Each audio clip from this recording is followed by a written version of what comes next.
Bueno, entonces estamos aquí en el capítulo 10. Capítulo 10, lo primero que veíamos dentro de esta sección, este capítulo, pues del capítulo el tema general es la misión de Jesús a los discípulos. Primero veíamos las instrucciones del Señor a sus discípulos, luego hablamos de la persecución a los discípulos y ya aquí en la tercera parte de este capítulo nos referimos a los costos y las recompensas del discipulado. Entonces, retomando desde el capítulo 10, versículo 32 al 42, dice: a cualquiera pues que me confiese delante de los hombres, yo también le confesaré delante de mi Padre que está en los cielos. Y a cualquiera que me niegue delante de los hombres, yo también le negaré delante de mi Padre que está en los cielos. No penséis que he venido para traer paz a la tierra. No he venido para traer paz, sino espada, porque he venido para poner en disensión al hombre contra su padre, a la hija contra su madre, y a la nuera contra su suegra, y los enemigos del hombre serán los de su casa. El que ama a padre o madre más que a mí, no es digno de mí. El que ama a hijo o hija más que a mí, no es digno de mí. Y el que no toma su cruz y sigue en pos de mí, no es digno de mí. El que haya su vida, la perderá, y el que pierde su vida por causa de mí, la hallará. El que a vosotros recibe, a mí me recibe, y el que me recibe a mí, recibe al que me envió.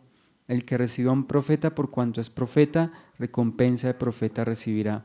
Y el que recibe a un justo por cuanto es justo, recompensa de justo recibirá. Y cualquiera que dé a uno de estos pequeñitos un vaso de agua fría solamente por cuanto es discípulo, de cierto os digo que no perderá su recompensa. Bueno, partiendo desde el versículo 32, hablábamos aquí respecto a cualquiera que me confiese, dice a cualquiera pues que me confiese. La nueva versión internacional dice a cualquiera que me reconozca, y creo que la palabra para nosotros reconocer es un poco pues más familiar o más clara respecto al sentido de este pasaje, ¿no? Otros pasajes como por ejemplo Marcos capítulo 8, pasaje paralelo, Marcos capítulo 8 versículo 38 dice: porque el que se avergonzare de mí y de mis palabras en esta generación adúltera y pecadora, el Hijo del Hombre se avergonzará también de él cuando venga en la gloria de su Padre con los santos ángeles. Y segunda de Timoteo, también habíamos visto algo similar, segunda de Timoteo capítulo 2, versículo 11 al versículo 13. El apóstol Pablo, dirigiéndose a Timoteo, le expone el mensaje que es digno de ser recibido, digno de crédito. Dice así: palabra fiel es esta: si somos muertos con Él, también viviremos con Él. Si sufrimos, también reinaremos con Él. Si le negáramos, Él también nos negará. Si fuéramos infieles, Él permanece fiel, Él no puede negarse a sí mismo. Entonces, ahí habla de que si le negaremos, Él también nos negará. Algo similar a lo que el evangelista está pues exponiendo acá, ¿no? Ahora, con base, retomemos el contexto. ¿Cuál es el contexto? Con base a que no se debe temer por las razones anteriormente expuestas. ¿Cuáles fueron las razones anteriormente expuestas para no temer a los hombres o a las circunstancias físicas? En primer lugar, decíamos que no hay nada oculto que no haya de ser manifestado, ¿sí? Dice que nada había encubierto, que no había de ser manifestado, ni habrá algo oculto que no haya de saberse. También habíamos mencionado que no había que temer porque los hombres pueden matar el cuerpo, pero no el alma. Pueden destruir, dice, matan el cuerpo biológicamente, pero no quitan lo esencial, ¿cierto? No pueden destruir el alma. Además, también habíamos considerado que el Señor cuida de los suyos. Habíamos dicho que cuida de los pajaritos y aún si caen, caen con la supervisión, el previo conocimiento de Dios y la autorización de Dios. Dice que ninguno cae a tierra sin vuestro Padre, o sea, sin que el Padre lo deje de saber. Entonces ya con este contexto, es decir, con esas razones que pues para nosotros son claras en nuestra cabeza, ¿no? En nuestra mente, ya las habíamos considerado, para mí son claras en la mente, pero yo creo que esto tiene que volverse vida y solamente Dios en su revelación, y nosotros a través de la meditación, la oración, pues podemos asimilar esto de tal manera que no tengamos miedo realmente, no tengamos miedo de las personas ni de las circunstancias. Entonces, con base a que no se debe temer a los hombres, con esa base, entonces es que partimos, o el Señor parte más bien, para afirmar que hemos de confesarle, o que es el producto pues de esa relación y de esa comunión con Dios, el hecho de confesarle, el hecho de reconocerle, como dicen otras versiones, ¿no? Entonces, por esas razones, lo más sensato es que un discípulo confiese al Señor sin temor alguno, sin vergüenza alguna. Ya añadiremos otra razón por la cual el discípulo es llamado a confesar al Señor de manera pública, ¿sí? Ahora, ¿en qué consiste confesarle o reconocerle? Recordemos que esta palabra homologueo, homo, ¿cierto? Lo mismo, y logos, palabra. Entonces es básicamente decir lo mismo. Esa palabra tiene una connotación específica de acuerdo al lugar donde se encuentre, ¿sí? Por ejemplo, el confesar los pecados. Es la misma palabra, homologueo. Si confesamos nuestros pecados, es básicamente la misma raíz, el mismo sentido, pero aquí no se refiere a confesión de pecados, ¿sí? Específicamente esa palabra, aquí nos expone lo siguiente: confesar delante de mi Padre, que es lo que dice el Señor, conlleva el pensamiento de confesar adhesión a Cristo como dueño y Señor. Por una parte, es el reconocimiento del discípulo, reconocimiento de que está adherido a Cristo y de que se identifica como servidor de Él. Y por otra parte, dice Vine, del reconocimiento de Dios o del Señor, de aquel fiel como su adorador y su siervo, su fiel seguidor. Entonces, esto es coherente con la idea original de homologueo, de estar identificado en pensamiento o lenguaje. Entonces, esa palabra homologueo habla de identificación, habla de adhesión, habla de unión. Es decir, que la persona que está confesando y reconociendo al Señor, pues básicamente está hablando de su adhesión, está exponiendo su identificación y su unión con el Señor. Robertson lo explica de manera muy similar, así, dice, literalmente este modismo arameo reproducido en griego significa confesar en mí, indicando un sentido de unidad con Cristo y de Cristo con aquel que se declara abiertamente de Él. O sea que la confesión tiene que ver con la comunión, la confesión tiene que ver con la identificación con Cristo, porque por eso se habla del discípulo. Es una palabra que se repite en este capítulo, porque el discípulo es seguidor, y si es seguidor, entonces significa que está adherido, que está identificado con su maestro, y es básicamente lo que nos está dando a entender acá, ¿no? Esta palabra, también homologueo, es por ejemplo utilizada en 1 Timoteo 6:12 respecto a una confesión pública. Es decir, que la confesión, en este caso, es una manifestación pública o es una proclamación pública respecto a esa adhesión, ¿cierto? Y a esa proclamación del mensaje. 1 Timoteo capítulo 6 dice allí el apóstol Pablo, versículo 12 dice, pelea la buena batalla de la fe. echa mano de la vida eterna a la cual asimismo fuiste llamado, habiendo hecho la buena profesión, perdón, habiendo hecho la buena profesión delante, dice, de muchos testigos. Si lo tradujéramos casi que literalmente daría a entender, habiendo hecho la profesión, habiendo profesado la buena profesión, básicamente, o habiendo confesado la buena confesión.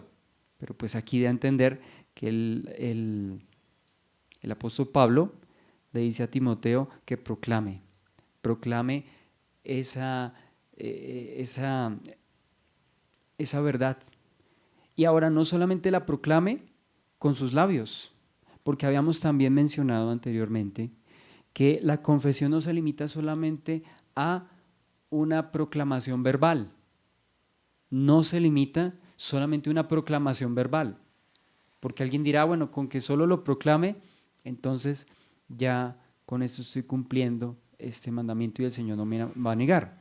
No es cierto, no es cierto del todo, porque si miramos Mateo capítulo 7, ya habíamos mencionado Mateo capítulo 7, versículo 21 al versículo 23. Y vamos a leerlo porque vamos a demostrar que la confesión no es solamente una expresión,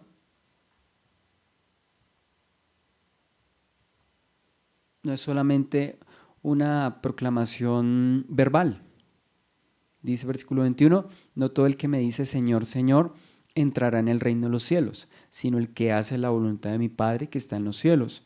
Muchos me dirán en aquel día, Señor, Señor, ¿no profetizamos en tu nombre, y en tu nombre echamos fuera demonios, y en tu nombre hicimos muchos milagros?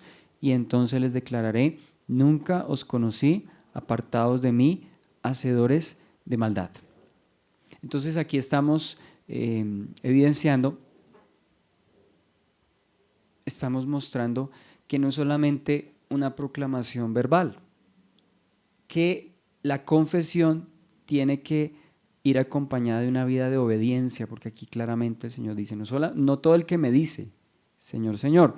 Es más, las personas que aquí le dicen Señor, Señor, hicieron cosas para el Señor, profetizando, es decir, ellos públicamente proclamaron y muy seguramente la verdad de Dios, pero esa verdad de Dios que estaban proclamando estaba aislada de su vida, estaba aislada de su testimonio, estaba aislada de una vida de comunión con Dios.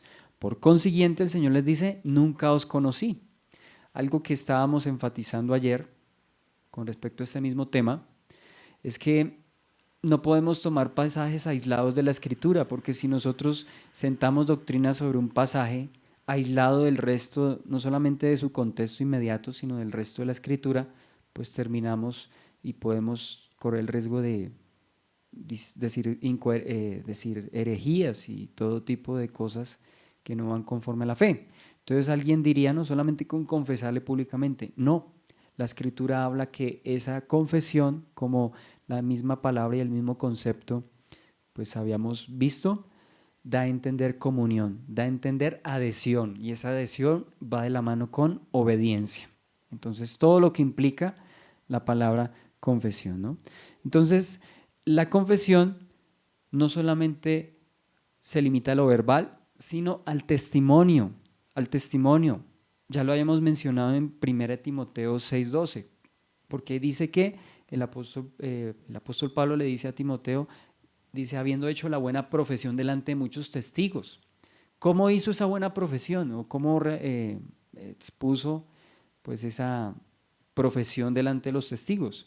No solamente con sus palabras, no solamente con sus palabras. Si nosotros miramos, por considerar a Timoteo, estamos hablando de la confesión pública, ¿no? Pero si nosotros miramos en Hechos capítulo 16, solamente para citar el testimonio de Timoteo, dice el versículo 1 y 2, después llegó a Derbe y a Listra, y aquí había cierto discípulo llamado Timoteo, hijo de una mujer judía creyente, pero de padre griego, y daban buen testimonio de él los hermanos que estaban en Listra y en Iconio. Daban buen testimonio de él. ¿Qué dice Pablo en 1 Timoteo 6:12? Habiendo hecho la buena profesión delante de muchos testigos. ¿Qué dicen esos testigos? Bueno, los hermanos, en este caso los hermanos. Pero dése cuenta que si los hermanos tienen buen testimonio de una persona, pues es un filtro mucho más excelente que el filtro del mundo, ¿sí? Es decir, si pasa el examen con los hermanos en la fe, pues mucho más pasará el examen delante de los incrédulos. Entonces, ¿en qué consistió la profesión de Timoteo? ¿En qué consistió la confesión de Timoteo? No solamente en lo que predicaba, sino en lo que vivía. Daban buen testimonio de él, o sea, no podían decir que era incoherente con lo que decía. Y estoy citando en particular la vida de Timoteo, porque Pablo se refiere a él como aquel quien hizo la buena profesión, es decir, la palabra ahí original es homologueo, la confesión, habiendo hecho la buena confesión o la confesión de su fe, con las palabras, pero también con los hechos, con las palabras, pero también con los hechos. Entonces, bien, no hay razones, ya dijimos, para temer.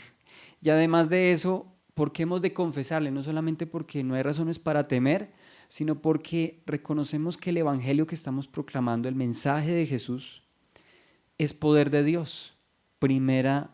Romanos capítulo 1, versículo 16. No me avergüenzo del evangelio porque es poder de Dios. Si somos conscientes que el evangelio es poder de Dios, vamos a confesar de manera pública y sin vergüenza, sin ninguna vergüenza, pues podemos confesar esa verdad, ese mensaje. Es otra razón por la cual confesamos y proclamamos públicamente al Señor Jesucristo. Uno, porque no hay nada que temer, y dos, porque el mensaje que estamos proclamando es un mensaje poderoso, poderoso para salvar. Yo creo que esas dos razones son un aliciente, son un estímulo para que nosotros proclamemos la verdad del Evangelio. Proclamemos entonces la verdad del Evangelio. ¿Cuál es el caso contrario? Porque ya, tomamos el caso de Timoteo proclamando al Señor verbal y, ¿cómo lo diríamos? Verbal y con su testimonio de vida. Pero ahora veamos el caso contrario. Juan capítulo 12, versículo 42 al versículo 43.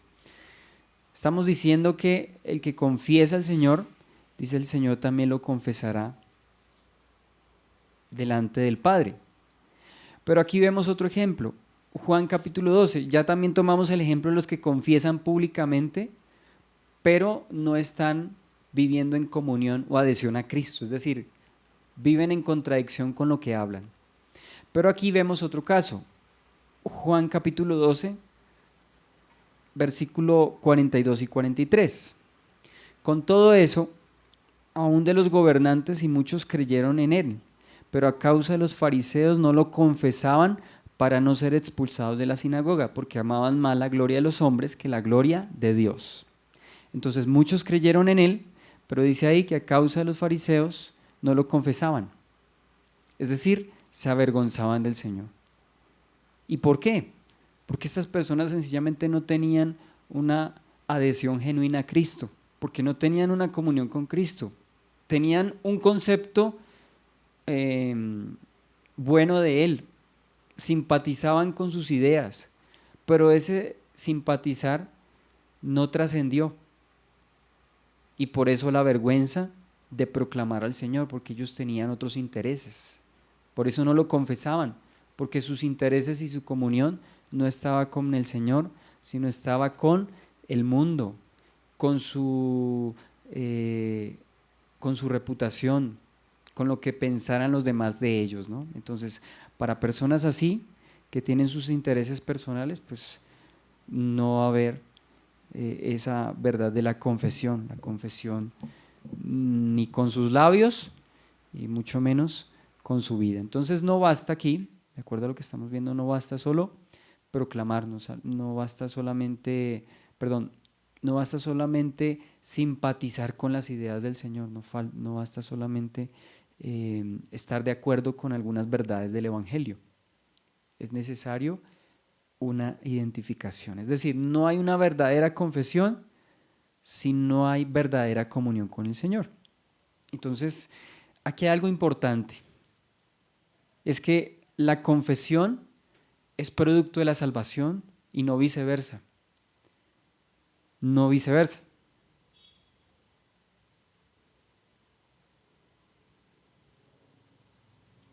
Es decir, que cuando estamos en salvación, un fruto de esa salvación es la proclamación, la confesión pública, lo mismo que habíamos dicho en el versículo 22. Lo mismo que habíamos dicho en el versículo 22. Dice, capítulo 10, versículo 22, y seréis aborrecidos de todos por causa de mi nombre, mas el que persevere hasta el fin, éste será salvo.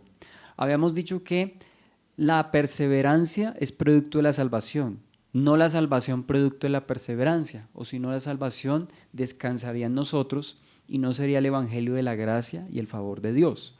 Más bien, fruto de esa salvación es que el creyente persevera hasta el fin, es que el creyente persevera hasta el fin. De la misma manera, para mí es bastante claro, porque recordemos que estos pasajes no pueden ser aislados del resto de la escritura. Si nosotros miramos el Evangelio, pues entendemos que de Dios es la salvación y Dios es quien le da vida al hombre que está muerto en delitos y pecados. Pero el reflejo de esa salvación, aquí en el capítulo 10, versículo 32, a cualquiera que me confiese, yo también le confesaré. Es decir, aquí la salvación no va condicionada a que si le confieso o no le confieso. Más bien, la evidencia de la salvación es que un creyente confiesa al Señor. Como ya dijimos, la expresión verbal y el testimonio de vida son producto o son fruto de la salvación. Por lo cual, si en nosotros no hay esa confesión, si no hay esa proclamación, pues yo creo que deberíamos cuestionar seriamente nuestro cristianismo. Como dice segunda de Corintios 13:5, examinaos a vosotros mismos, probaos a vosotros mismos si estáis en la fe. ¿Y cómo me pruebo yo según estos versículos? ¿En realidad estoy confesando al Señor? No solamente con mis labios, sino también con mi vida. Pues tenemos que considerar esto como un examen para el corazón. Entonces, una evidencia de un verdadero discípulo es que confiesa al Señor, confiesa al Señor. Una evidencia de su salvación es que confiesa al Señor. Y si no es así, entonces el llamamiento es a examinarnos si en realidad estamos en la fe, si en realidad somos sus discípulos. Bien, ahora vamos a hablar de la oposición de la familia. La oposición de la familia. Versículo 34 al versículo 35. No penséis que he venido para traer paz a la tierra. No he venido para traer paz, sino espada. Porque he venido para poner en disensión al hombre contra su padre, a la hija contra su madre y a la nuera contra su suegra. Esto es algo similar a lo que encontramos, solamente cito un pasaje similar en Miqueas capítulo 7, versículo 6, dice algo parecido. Tenemos que leer el contexto, pero voy a leer específicamente el versículo 6 de Miqueas 7. Dice, porque el hijo deshonra al padre, la hija se levanta contra la madre, la nuera contra su suegra, y los enemigos del hombre son los de su casa. En este caso, en el caso de Mateo, ¿por qué esa disensión? Y parece que hay como hay como algo incoherente, porque se supone no, es. En el Evangelio, en la Biblia, en la Escritura, vemos que el Señor Jesús es el príncipe de paz. Lo identificamos en Isaías capítulo 9, versículo 6, refiriéndose exclusivamente al Señor Jesucristo. Será su nombre admirable, consejero, Dios fuerte, Padre eterno y príncipe de paz. Entonces, ¿cómo es posible que el príncipe de paz pues venga a traer no paz, sino espada? ¿Qué significa eso? ¿Hay alguna incoherencia en el mensaje? ¿Hay alguna incoherencia? Bueno, en primer lugar, para contestar esa pregunta o para conciliar esta aparente contradicción, o más bien para que salga a la luz lo que quiere decir esto, primero aclaramos que el Señor es el príncipe de paz y que Él da la verdadera paz. Juan 14, 27, mi paz os dejo, mi paz os doy. Yo no la doy como el mundo la da. Entonces, si Él es el príncipe de paz, Él es el único que realmente dispensa paz, no como la dispensa el mundo. En segundo lugar, debemos aclarar que el propósito del Señor es compartir el Evangelio, ¿cierto? El propósito del Evangelio es dar su amor y expresarlo, mostrarlo, evidenciarlo a través del Evangelio. Solo que la espada es un efecto secundario de ese mensaje. ¿Está claro? La espada es un efecto secundario de ese mensaje, no es el propósito inicial, ¿cierto? Entonces, el Señor no viene deliberadamente a promover la violencia, es decir, Él no viene con el propósito de decir voy a traer espada. No, el Señor no viene con ese propósito inicial. Solo que la proclamación del Evangelio produce esa reacción en las personas. ¿Sí? Es el resultado, por así decirlo, involuntario de la predicación de la palabra. El hecho de que haya espada es el resultado involuntario de la predicación de la palabra. El Señor no viene deliberadamente a traer guerra porque sí, no. Él viene a dar las buenas nuevas de paz. De hecho, podemos ver en otros pasajes, dice que Él es nuestra paz. Efesios capítulo 2, el Señor es nuestra paz. Solo que la predicación del Evangelio que produce en las personas, en los incrédulos, pues produce disensión. Evidencia de eso, por ejemplo, es el propio ministerio del Señor. El Señor Jesucristo vino a proclamar las buenas noticias del Evangelio, porque eso es el Evangelio, las buenas noticias. Dice, el tiempo se ha cumplido, el Evangelio de Dios se ha acercado, arrepentidos y creen en el Evangelio. ¿Son noticias excelentes? Claro, son las mejores noticias, las noticias del Evangelio, es decir, que el reino de Dios se acerca a los hombres. Pero ¿cómo tomaron los fariseos y algunos gobernantes esa palabra? Se ofendieron porque este mensaje contradecía sus intereses, contradecía sus propósitos. Entonces, ¿qué produjo este maravilloso mensaje? Produjo disensión, mas no era el propósito inicial del Señor, más bien es una reacción frente a este maravilloso mensaje. Mundo hispano lo expresa de la siguiente manera, abro comillas. Dice ahí, hay una diferencia fundamental entre la intención primaria de la misión de Jesús y el resultado práctico de la misma. Repito, hay una diferencia fundamental entre la intención primaria de la misión de Jesús y el resultado práctico de la misma. La intención primaria de Jesús fue y es la paz entre el hombre y Dios y entre hombre y hombre. Jehová es el Dios de paz. Él mandó a su Hijo al mundo para traer paz. Jesús se conoce como el príncipe de paz.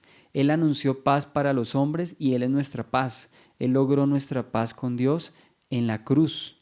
Sin embargo, el resultado práctico de su venida al mundo y de su venida al hogar es a veces lo opuesto a su intención. Repito, sin embargo, el resultado práctico de su venida al mundo y de su venida al hogar es a veces lo opuesto a su intención. Ahora, si miramos Lucas respecto al hecho de que hay espada y hay disensión, Lucas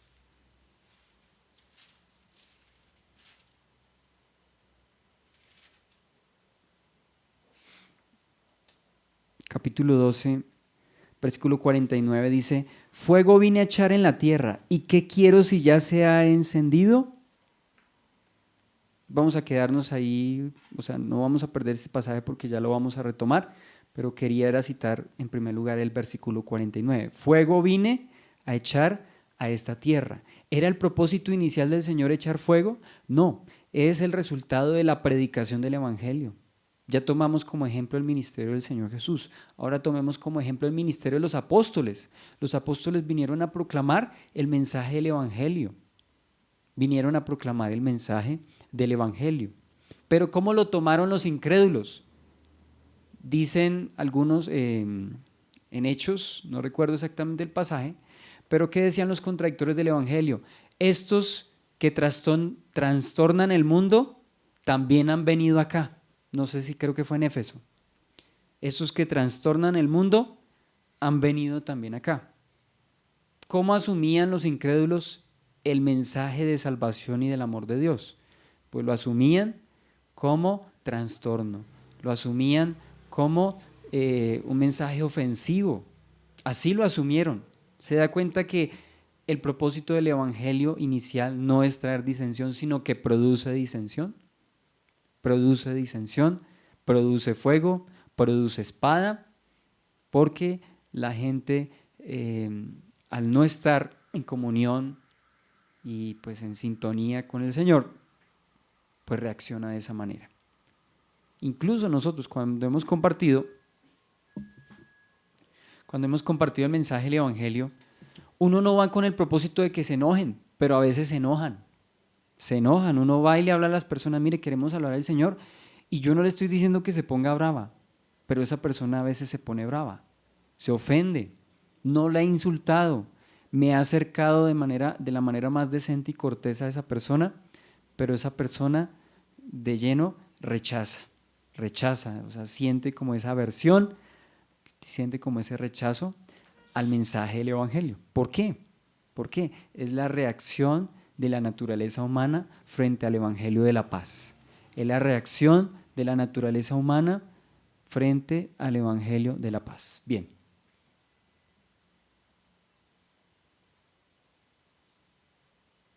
Ahora vamos a hablar respecto al amor de Jesús antes que la familia y uno mismo. El amor de Jesús antes que la familia y uno mismo. Versículo 37 al versículo 39. El que ama a padre o madre más que a mí, no es digno de mí. El que ama a hijo o hija más que a mí, no es digno de mí. Y el que no toma su cruz y sigue en pos de mí, no es digno de mí. El que haya su vida, la perderá. Y el que pierde su vida por causa de mí, la hallará. Este pasaje lo podemos ver a la luz de Lucas 12, del 49 al 53, que era el que ya habíamos empezado a considerar. Como son pasajes relacionados con este tema, pues vamos a leerlos para tener pues una idea más completa de este hecho. ¿Cuál hecho? El amor que se debe profesar al Señor, al Maestro, antes que a la familia y a uno mismo. Lucas 12, del 49 al 53. Fuego vine a echar en la tierra, ¿y qué quiero si ya se ha encendido? De un bautismo tengo que ser bautizado, y cómo me angustio hasta que se cumpla. ¿Pensáis que he venido para dar paz en la tierra? Os digo, no, sino disensión. Porque de aquí en adelante 5 en una familia estarán divididos, 3 contra 2 y 2 contra 3. Estará dividido el padre contra el hijo contra el padre, la madre contra la hija contra la madre, la suegra contra su nuera y la nuera contra su suegra. Ya aclaramos, y para mí es claro, que ese no es el propósito inicial del Señor al predicar el evangelio. Es una reacción secundaria, por así decirlo, en algunos que rechazan el evangelio. Es una reacción secundaria por la predicación del evangelio de la paz. No es el propósito inicial del Señor. Sin embargo, el Señor está anunciando el efecto que produce la predicación del mensaje en algunos. Por eso Él dice, fuego vine a echar en la tierra, ¿y qué quiero si ya se ha encendido? Y luego habla de un bautismo. ¿A qué se refiere con ese bautismo? De un bautismo tengo que ser bautizado. ¿A qué se refiere con ese bautismo?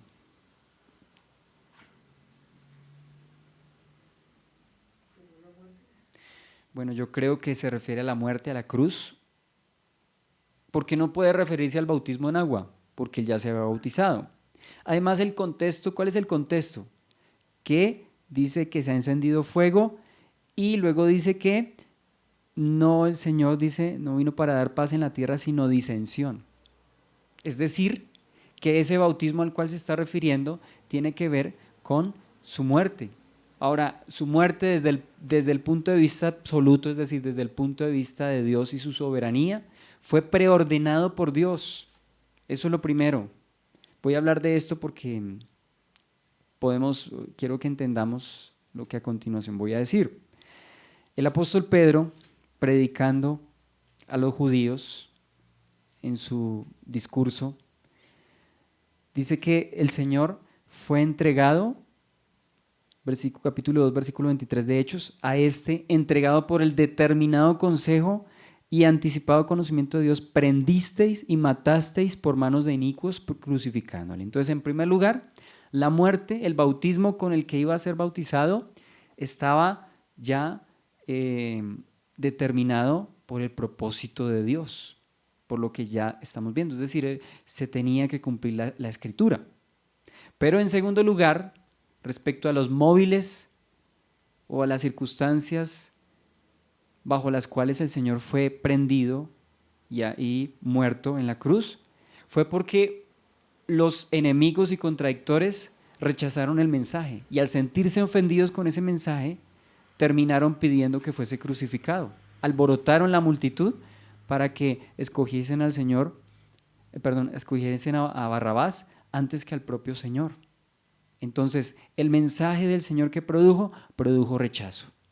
Por eso fue bautizado, es decir, bautizado en el sentido de ser llevado a la muerte.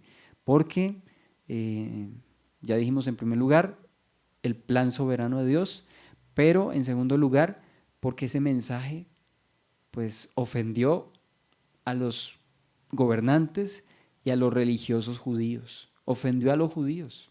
Por eso fue, pues dice, bautizado con ese bautismo. Bien.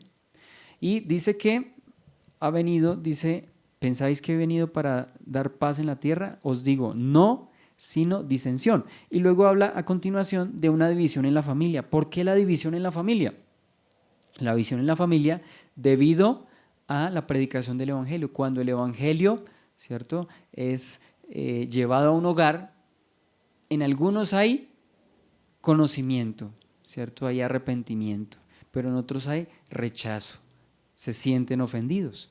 Por eso entonces hay esa división, porque unos son cristianos y otros no, en un hogar, y por eso hay esa disensión.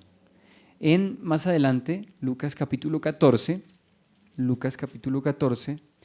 refiriéndose al costo de seguir al Señor Jesús, Lucas capítulo 14, versículo 25, dice: grandes multitudes iban con él, y volviéndose les dijo: si alguno viene a mí y no aborrece a su padre y madre y mujer e hijos y hermanos y hermanas y aún también su propia vida, no puede ser mi discípulo. Y el que no lleva su cruz y viene en pos de mí, no puede ser mi discípulo. Porque ¿quién de vosotros, queriendo edificar una torre, no se sienta primero y calcula los gastos a ver si tiene lo que necesita para acabarla? No sea que después que haya puesto el cimiento y no pueda acabarla, todos los que lo vean comiencen a hacer burla de él, diciendo: este hombre comenzó a edificar y no pudo acabar. ¿O qué rey, al marchar a la guerra contra otro rey, no se sienta primero y considera si puede hacer frente con 10,000 al que viene contra él con 20,000? Si no puede, cuando el otro está todavía lejos, le envía una embajada y le pide condiciones de paz. Así pues, cualquiera de vosotros que no renuncia a todo lo que posee, no puede ser mi discípulo. Bueno, aquí palabras fuertes y duras, ¿no? Más duras que en Mateo, porque en Mateo dice, versículo 37, el que ama a padre o a madre más que a mí, no es digno de mí. Pero aquí en Lucas dice: si alguno viene a mí y no aborrece a su padre y a su madre. O sea, las palabras de Lucas parecen fuertes, parecen duras. De hecho, la Nueva Versión Internacional trata de suavizar el mensaje, pero la misma Nueva Versión Internacional aclara abajo literalmente lo que quiere decir. La Nueva Versión Internacional dice, versículo 26, si alguno viene a mí y no sacrifica el amor a su padre y a su madre, y así sucesivamente, la aclaración de la Nueva Versión Internacional dice que literalmente no odia. Es decir, si alguno viene a mí y no odia a su padre y a su madre. Y uno dice, uy, o sea que el Señor está mandando a odiar a nuestra familia, a rechazarla, a ser hostil con ellos. Por supuesto que no. Recordemos, y yo lo dije desde el principio y lo estaba enfatizando desde el principio, porque yo sé que esto se va a prestar de pronto para malos entendidos.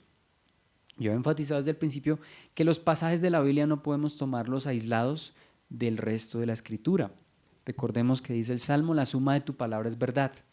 No podemos tomar pasajes aislados como hacen algunas sectas, que sacan pasajes aislados para sustentar sus herejías. No así el caso de nosotros. Este pasaje va a la par de Mateo.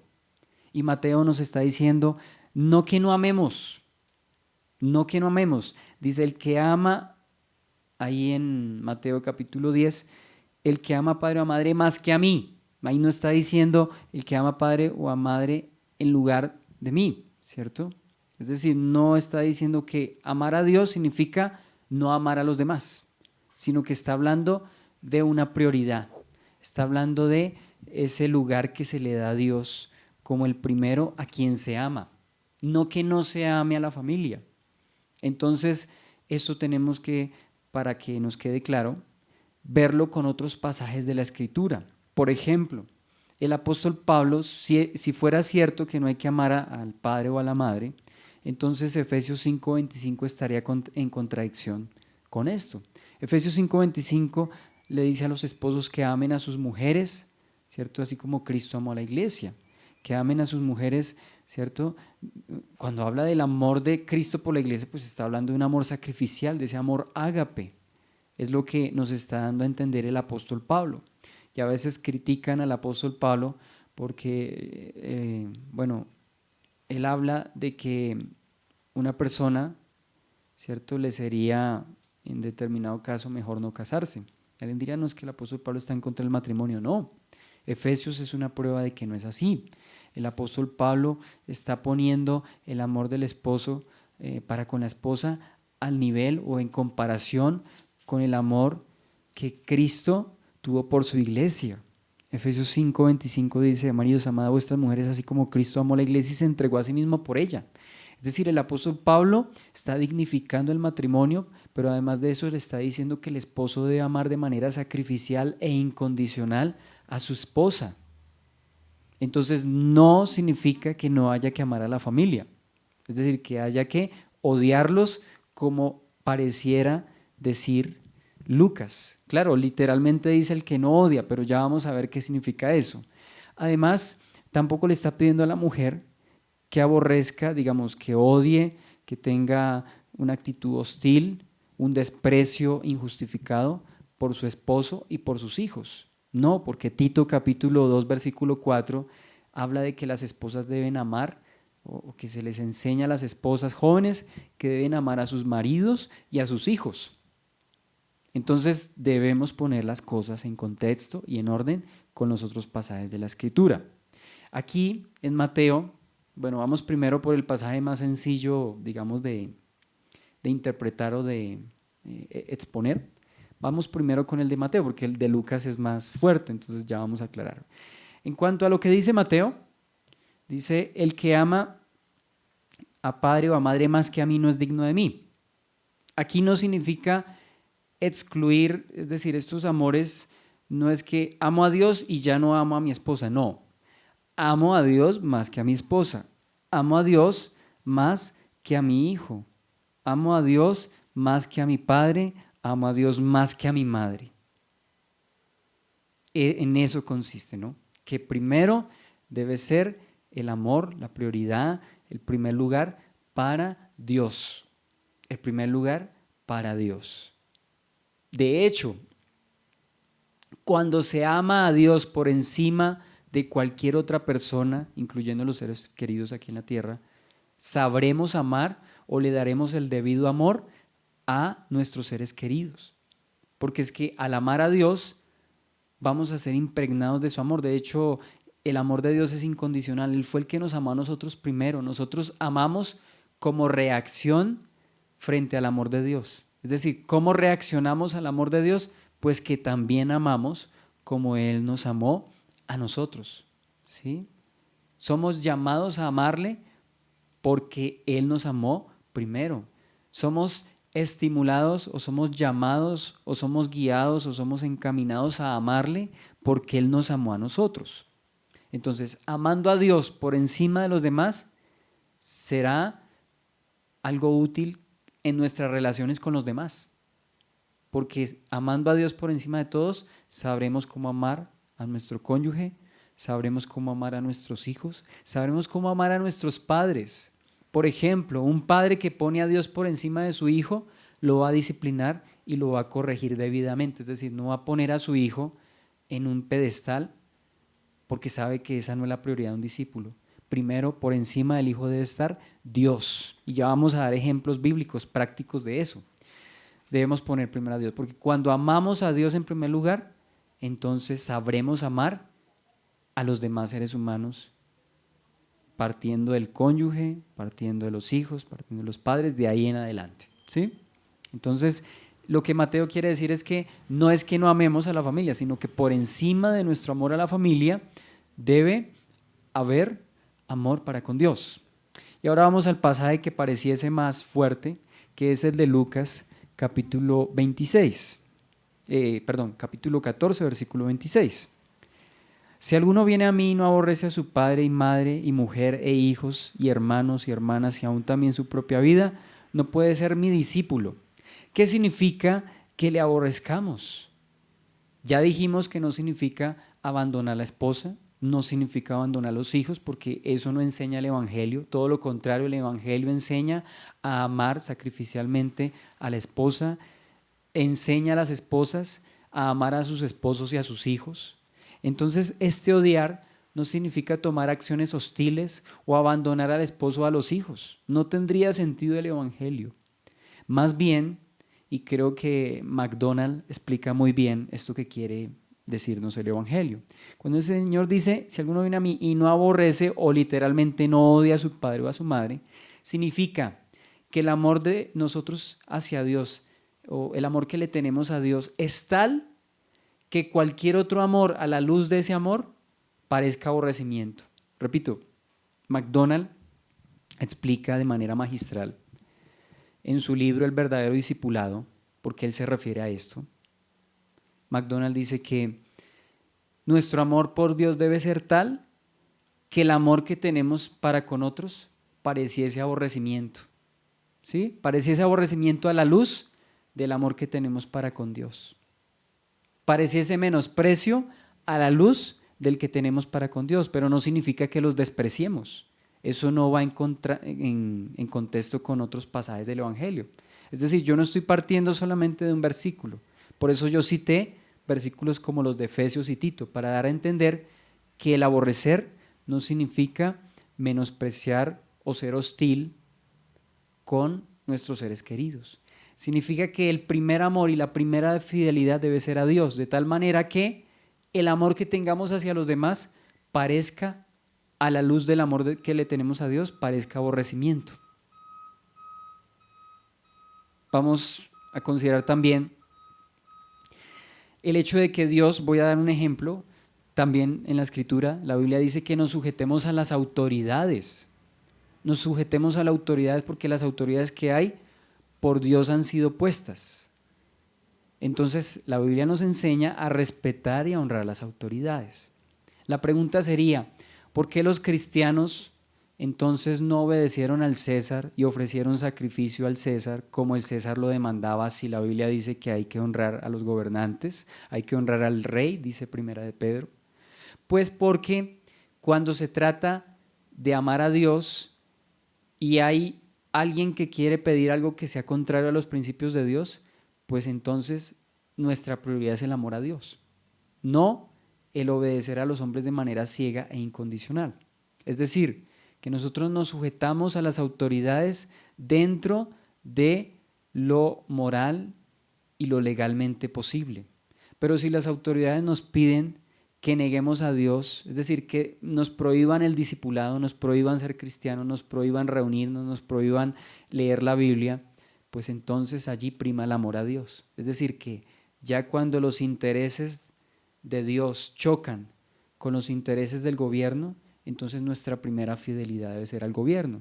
De ahí que sea completamente legítimo a los ojos de Dios que en países donde hay persecución al evangelio los cristianos honren a Dios antes que al rey. Por eso la historia está llena de hombres y mujeres que prefirieron honrar a Dios antes que a sus reyes, antes que a los gobernantes, porque en cuanto a la fidelidad a Dios, primero debe ser la fidelidad a Dios. De tal manera que pareciese que el gobierno, pues uno no lo menospreciara, pero no es que lo menosprecie, sino que cuando el gobierno pide cosas o las autoridades piden cosas que no están bien, pues ahí nuestra primera fidelidad es a Dios. Yo pongo otro ejemplo. Si yo voy por la carretera y lo digo porque a mí me pasó una vez y cometí el error. Yo iba una vez en mi moto, ¿cierto? Un carro se iba orillando y yo simplemente, pues era una carretera en línea cerrada, o sea que en línea amarilla continua no se puede adelantar, pero yo simplemente hice esto y el carro se orilló, me paró un agente de tránsito. De hecho, dicho sea de paso, esto se acabó porque ya no, o sea, esos agentes de tránsito ya hoy en día no están, ¿sí? Se disolvió eso. ¿Por qué?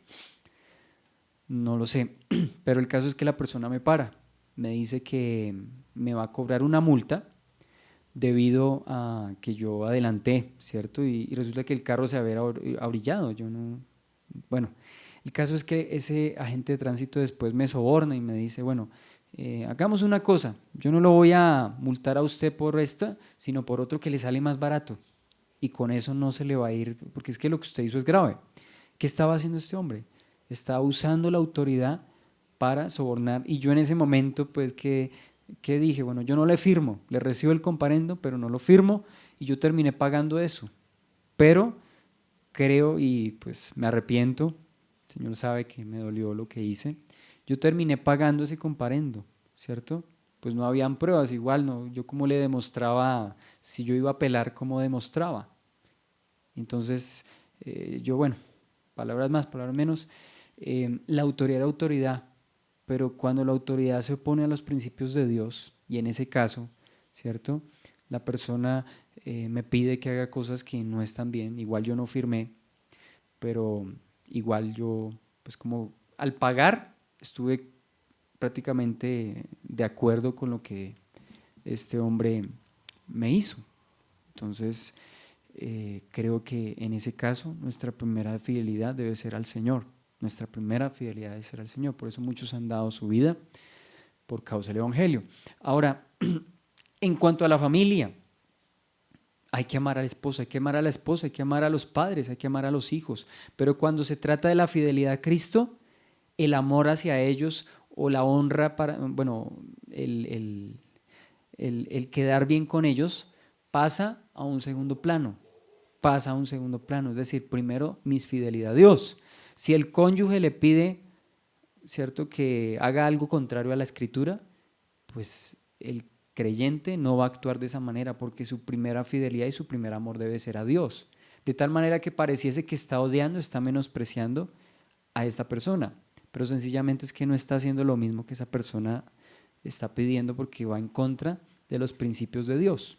Va en contra de los principios de Dios. Esto me hace acordar cuando Jorge Müller, Dios le mostró y Dios le puso la convicción en su corazón de que debía ser misionero e ir a Inglaterra. El papá tenía otros planes para con su hijo. El papá había invertido mucha plata para que su hijo saliese como un ministro luterano, que eso sí era reputación y además era lucrativo, o sea, le daba una posición social, le daba una posición económica. El papá no estuvo de acuerdo, sin embargo, ¿qué hizo Jorge Müller? Fue donde el papá le contó, el papá no estuvo de acuerdo, sin embargo, el hijo prefirió honrar a Dios. Y gracias a que Jorge Müller puso en primer lugar a Dios antes que a su padre, pues hoy tenemos el testimonio maravilloso de Jorge Müller, todo lo que hizo, ¿no? Todo lo que él pues realizó por causa del Evangelio. Entonces, volviendo a lo que estamos hablando, significa, cuando habla de aborrecer, significa que mi primera fidelidad es ser a Dios.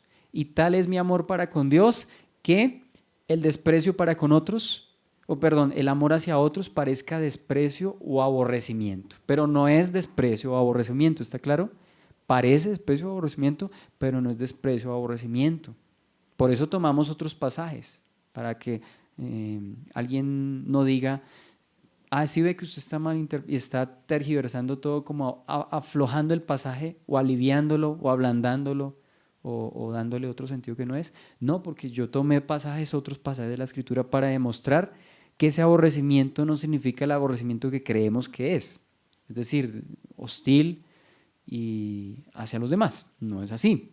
Ahora, para justificar lo que MacDonald nos explica, pues yo tengo un ejemplo. Cuando hablamos en términos de astronomía, no astrología, sino astronomía, la Tierra con respecto al Sol, ¿cómo es? Es pequeñita, ¿cierto? Pero, y para nosotros el Sol es gigante. Si lo comparamos, si vemos los maps, si vemos las comparaciones, pues el Sol es muy grande comparado con la Tierra. Pero si comparamos el Sol con la estrella más grande hasta ahora descubierta, entre otras cosas se dice que la estrella más grande, la estrella más grande que el Sol hasta ahora descubierta, dice que si la pusiéramos en el sistema solar, creo que llega hasta Neptuno, algo así. Es decir, se comería la Tierra, se come a Marte, se come a Júpiter, se come varios planetas por lo grande que es, ¿cierto? Entonces, ¿cómo es el Sol al lado de esa estrella grande? Pues es pequeño, pero con respecto a la Tierra es grande. ¿A qué voy con este ejemplo? Que mi amor, ¿cierto? Mi amor hacia mi familia es grande, pero comparado ese amor con el amor que le tengo a Dios, ¿cómo viene siendo el amor por mi familia? Pareciese pequeño. Entonces creo que también de esa manera podríamos entender lo que este pasaje nos quiere decir. Bueno, ahora dijimos, y aquí nos está mostrando entonces las demandas del discipulado. ¿Qué quiero decir con esto? Que el discipulado es un llamamiento altísimo, es un llamamiento de calidad que involucra poner a Dios en primer lugar antes que a nuestra propia familia. Es decir, tenemos que honrar a Dios antes que a nuestra propia familia. Si nuestra familia está actuando en contra de Dios, no podemos patrocinar eso que porque es mi familia, no. O como cuando un profesor, porque yo lo viví, una profesora que a veces tenía consideraciones con su hija, porque era su hija y estaba en el curso con ella. Entonces algunos como que decían, no, pero es que le tienen favoritismos, ¿cierto? Bueno, no me consta del todo, pero podríamos poner ese ejemplo. Por el hecho de ser su hija, le baja la medida a ella por ser su hija y a los demás sí les exige, no. Aquí nosotros por el hecho de ser nuestros familiares no podemos rebajar nuestro amor a Cristo, no podemos vender nuestros principios. El primer lugar debe ser para Dios. Es decir, en esta enseñanza estamos viendo el grado de fidelidad y devoción, no que cualquiera diga yo quiero ser discípulo y no le cueste, no. Se debe poner el amor al Señor por encima de la propia familia y este es un área sensible. El Señor está tocando un área sensible. Dese cuenta el costo, por eso el título, el costo y la recompensa al discipulado, pero el costo es alto, ¿cierto? Entonces, el amor a Jesús debe estar por encima de la familia y de uno mismo. Todavía no hemos llegado al punto de uno mismo, no alcanzaremos, pero estamos terminando este punto de el amar al Señor Jesús antes que a la propia familia, ¿sí? Entonces, ahora vamos a considerar ejemplos bíblicos de amar al Señor antes que a la propia familia. Y uno de los ejemplos más conmovedores y críticos en el sentido de pues, lo impresionante de la escena, es el de Abraham e Isaac, Génesis 22:12. No voy a leer toda la historia, solamente me refiero al versículo 12, que es como el punto y es como el resumen y la esencia de lo que hizo Abraham. Génesis 22:12 dice, y dijo, no extiendas tu mano sobre el muchacho ni le hagas nada, porque ya conozco que temes a Dios, por cuanto no me rehusaste tu hijo, tu único.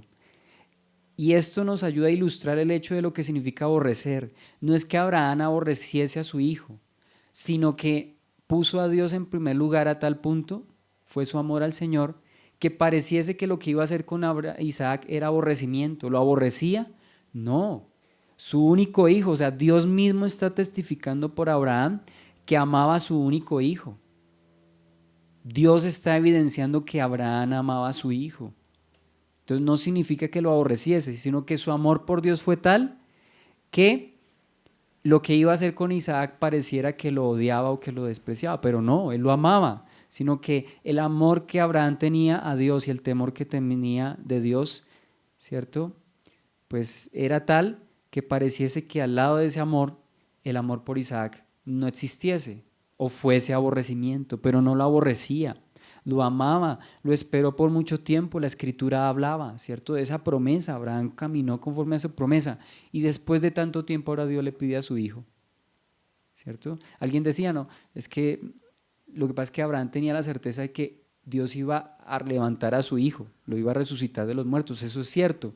Pero además de eso, el solo dolor de entregar a su hijo, incluso si Abraham tuviese esa confianza, el hecho de sacrificarlo y enterrarle un cuchillo, pues no era algo agradable.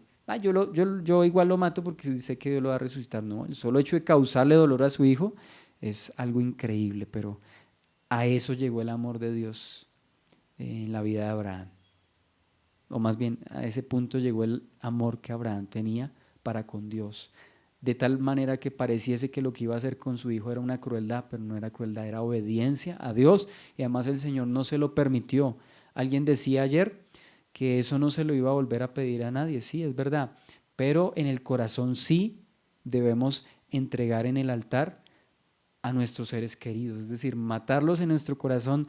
Cuando hablamos de eso, es que nuestro amor a Dios debe ser tal que yo le entrego incluso mi amor por mi familia, es decir, se lo ofrezco a Él, porque amando a Dios por encima de mi propia familia, me va a enseñar a amar a mi familia como solamente Él lo sabe hacer, es decir, de la manera correcta. Pero cuando honramos a las personas antes que a Dios, es un error. Y esto me hace ver el caso contrario a Abraham, que fue el caso de Elí. Elí tenía hijos malos, perversos, y Dios le recriminó a Elí el hecho de que no los estorbase, es decir, que él prefirió honrar a sus hijos antes que a Dios. Es decir, que puso el amor y el aprecio a sus hijos por encima del amor a Dios, y por eso pereció él y perecieron sus hijos, porque puso en primer lugar el amor a sus hijos, un amor egoísta, un amor no correcto, antes que a Dios. Y un último ejemplo, este me gusta bastante.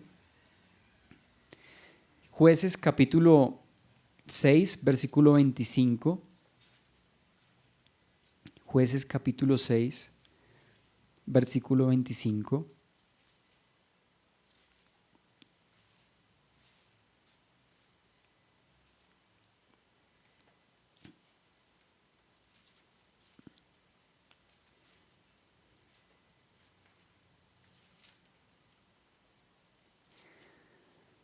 Versículo 32. Perdón. Dice, aconteció que la misma noche le dijo Jehová, toma un toro del hato de tu padre, el segundo toro de 7 años, y derriba el altar de Baal que tu padre tiene, y corta también la imagen de acera que está junto a él. Y edifica un altar a Jehová tu Dios en la cumbre de este peñasco, en lugar conveniente. Y tomando el segundo toro, sacrifícalo en holocausto con la madera de la imagen de acera que habrás cortado. Entonces Gedeón tomó 10 hombres de sus siervos e hizo como Jehová le dijo, mas temiendo hacerlo de día, por la familia de su padre y por los hombres de la ciudad, lo hizo de noche. Por la mañana, cuando los de la ciudad se levantaron, he aquí que el altar de Baal estaba derribado y cortada la imagen de acera que estaba junto a él, y el segundo toro había sido ofrecido en holocausto sobre el altar edificado. Y se dijeron unos a otros, ¿quién ha hecho esto? Y buscando e inquiriendo les dijeron, Gedeón, hijo de Joás, lo ha hecho. Entonces los hombres de la ciudad dijeron a Joás, saca a tu hijo para que muera, porque ha derribado el altar de Baal y ha cortado la imagen de acera que estaba junto a él. Y Joás respondió a todos los que estaban junto a él, ¿contenderéis vosotros por Baal? ¿Defenderéis su causa? Cualquiera que contienda por él, que muera esta mañana. Si es un Dios, contienda por sí mismo, porque él derribó su altar. En primer lugar, ¿qué debemos aclarar? Que Gedeón amaba a su padre Joás. Ahí no habla de que Gedeón aborreciera a su padre, no, lo amaba. Alguien dice, pero muéstreme dónde está. Bueno, es sensato que un hombre a quien Dios llamó, pues ame a sus padres. De hecho, no lo quiso hacer de día. O sea, bueno, sí, había temor en él, pero estaba como en ese conflicto, quizá. Sin embargo, ¿qué hizo Gedeón? Gedeón honró a Dios por encima de su padre. Comenzando porque, en primer lugar, tomó algo que no era de él. Es decir, dice versículo 25, dice, toma un toro del hato de tu padre. O sea, puso por encima del amor a Dios, por encima del amor a su padre, la obediencia a Dios. Y además derribó el altar, lo que le acarrearía no solamente el probable desprecio de su padre, sino el seguro desprecio de todo su pueblo. Entonces, ¿qué hizo Gedeón?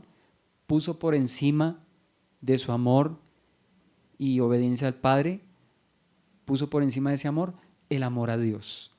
¿Y cuáles fueron los resultados? Pues que el propio padre después como que cayó en cuenta, ¿no? Después el papá fue defendiendo a su hijo.